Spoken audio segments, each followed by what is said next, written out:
Hello everyone, my name is Sheikh Rashid Javid. It has been last 10 years I work as a trainer. My area of interest is network security and cloud. I am a Microsoft certified trainer, EC Council certified instructor, cybercrime intervention officer. I was also a part of Cisco Networking Academy. So it has been last 15 years that I do deliver trainings related to cloud, networking and cybersecurity. So now I have moved to AI related certifications. I'm also AI certified trainer. So one thing I like about AI is that they have the certifications for every domain. So for example, I have my interest in network security and cloud, so I did the certifications which are related to network security and cloud.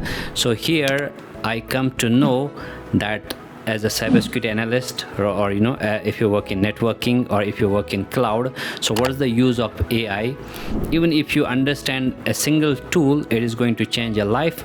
So the best thing about the AIcerts is that I got certified.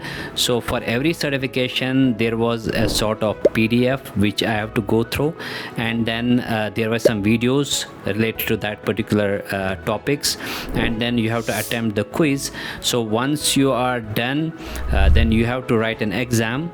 So after you get certified, and there's also a lab for each of those modules. So I really enjoyed writing those exams and getting certified, because AI is something which is needed. So in every domain there's a need of AI. For me also, since my area of interest was network security and cloud, I was able to see those certifications which are relevant to my area of interest. So I wish AIcerts all the best, and thanks for giving me the opportunity to get certified with those certifications. Thank you.